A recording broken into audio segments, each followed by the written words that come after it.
Ultimamente, a gente vem escutando bastante que a gente precisa entender o que a gente sente, perceber, nomear nossas emoções, mas afinal de contas, o que vai nos dar de benefício se a gente conseguir realmente se compreender melhor nesse sentido? Desde que a gente é pequeno, a gente sente, mesmo quando a gente era só corpo, no sentido da gente não ter a capacidade de compreender cognitivamente, da gente conseguir raciocinar, conseguir realmente utilizar imagens para fazer associações. Quando a gente era bebezinho, né, nos primeiros anos de vida, o que a gente tinha era só a sensação corporal do que a gente estava vivendo, onde a gente estava, o que a gente estava sentindo, a fome, a cólica, a solidão, né, esse desamparo de chegar ao mundo.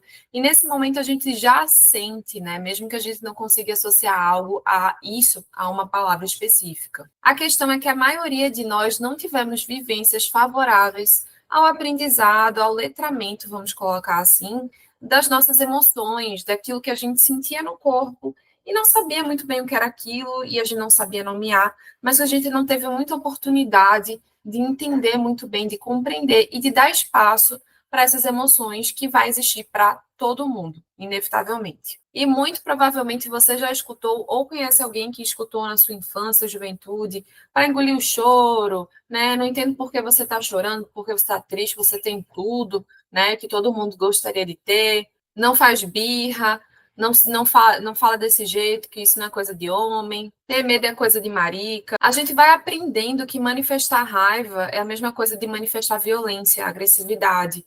Que manifestar tristeza é uma frescura, uma birra, uma manha. Que demonstrar e assumir que está com medo significa ser imaturo, ser covarde, ser fraco. E a resposta a isso tudo, obviamente, é implodir, né? Reprimir aquilo para si, ou explodir a ponto da gente não aguentar mais, ou deslocar essas sensações para compulsões, como beber demais, comer demais, ter relação sexual de modo exagerado, comprar demais. Então, vai se deslocando isso para outros tipos de compulsões ou obsessões que refletem o modo como a gente vem lidando com emoções desconfortáveis. Na verdade, o que a gente aprende é a solucionar, controlar, conter as nossas emoções ao invés de lidar com elas. E faz muito sentido a gente ver crianças hoje em dia aprendendo, tendo um letramento emocional para entender o que elas estão sentindo, o que se manifesta ali no corpinho delas, qual é o nome que elas podem dar para aquilo, porque isso vai dar justamente a possibilidade, a liberdade dessas crianças se tornarem adultos que vão saber lidar melhor com as suas emoções. E, afinal de contas, como a pergunta do início, o que vai me trazer de benefício, no que isso vai ajudar na minha vida, já que eu já passei tanto tempo lidando com as minhas emoções do jeito que a gente já falou aqui. Lidando de um jeito que muita gente diz que conseguiu sobreviver, que está continuando ainda e que está tudo certo, então não quero mexer em nada. Mas eu quero trazer para vocês o que a emoção, o que identificar, dar contorno para os nossos sentimentos pode trazer para a gente de oportunidades na vida. Quando a gente sente algo, isso também fala do sentido, do significado que a gente dá para certas situações, para certas emoções, né, para certas vivências da nossa vida.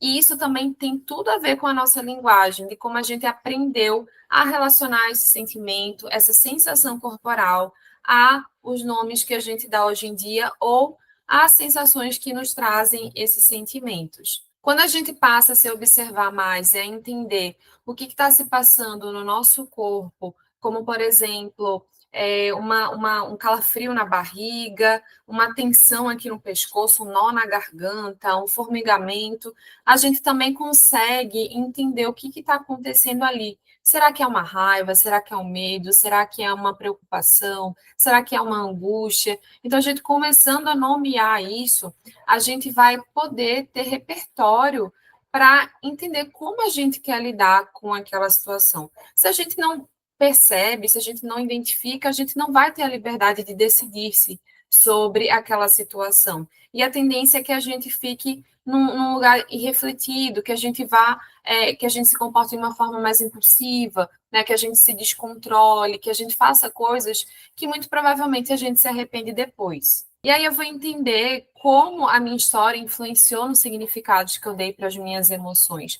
Eu vou também conseguir encontrar outras opções de como agir diante de situações que às vezes são até gatilhos para que a gente retome sentimentos e emoções que a gente viveu em determinados períodos das nossas vidas. Isso não é nada complexo. Eu vou dar um exemplo aqui que aconteceu com uma paciente em que ela, diante de uma situação com muitos estímulos, ela começou a se sentir muito estressada, o que normalmente faria com que ela explodisse. Só que ali, percebendo que ela estava com muita raiva, percebendo que ela estava numa situação limítrofe, ela decidiu se retirar, tomar um banho frio, esparecer, pensar, e aí sim ela voltou para aquele ambiente para resolver o que deveria ser resolvido. Isso é uma situação que parece ser óbvia, parece ser simples, mas que anteriormente ela não viria, não vislumbraria esse horizonte, essa possibilidade de como agir, né? Porque antes ela se deixaria levar pela emoção que ela não estava nem conseguindo identificar. Um outro exemplo é uma situação de uma outra paciente em que a partir do momento que ela começou a notar quais são os momentos que ela está se sentindo mais cansada, quais momentos ela está se sentindo mais estressada, mais angustiada, mais ansiosa, ela consegue colocar certos limites que antes ela não colocaria, porque ela não conseguia nem identificar que estava sentindo essas emoções a ponto de o corpo pedir para ela dar uma pausa. E aí, a partir do momento que ela começa a identificar quando ela precisa se retirar, quando ela precisa encontrar outros repertórios, ouvir uma música, sair de um lugar barulhento, fazer menos tarefas, né, se disponibilizar para menos atividades, né, não estar se desdobrando para resolver tudo, ela também consegue ter mais saúde, inclusive até trabalhando muito melhor em relação ao quadro de depressão que ela tinha desenvolvido num certo período. Então, esses são exemplos simples, que parecem ser óbvios, mas não são nada óbvios para quem está vivendo. Quem está no olho do furacão sabe que, às vezes, é muito desafiador a gente identificar o que está sentindo. E não só quem está no olho do furacão, para todos nós se torna desafiador. Por isso que na terapia a gente vai se observando, a gente vai entendendo, a gente vai retomando diversas situações que pode até parecer ser repetitivas, mas que ali a gente vai encontrando quais padrões de emoção, de pensamento, de comportamento que existem, para a gente também entender como é que isso foi construído e como isso vem se manifestando e como é que a gente vem muitas vezes colocando para debaixo do tapete, isso só faz com que piore a situação. Resumo da ópera: entender como você se sente, identificar seus sentimentos e dar contorno para eles, faz com que você encontre outras saídas que pareciam ser super inacessíveis no momento em que você está no olho do furacão, e isso faz com que você tenha uma vida muito mais saudável, uma vida que não vai mudar nada no seu entorno, mas vai mudar a tua percepção de mundo. E quando a gente muda a nossa percepção de mundo, a gente também muda a forma como a gente se sente com o mundo, com os outros, com os nossos relacionamentos, nosso trabalho, nossos filhos, nosso parceiro, nossa parceira, tudo isso muda. Se você gostou desse vídeo, eu peço que você dê um like, que você ative as notificações, se inscreva no canal, porque isso ajuda no crescimento aqui do meu canal. E se você puder compartilhar com algum amigo, amiga, parceiro, parceira, alguém que você lembrou quando viu esse vídeo, eu fico muito agradecida. Até o próximo.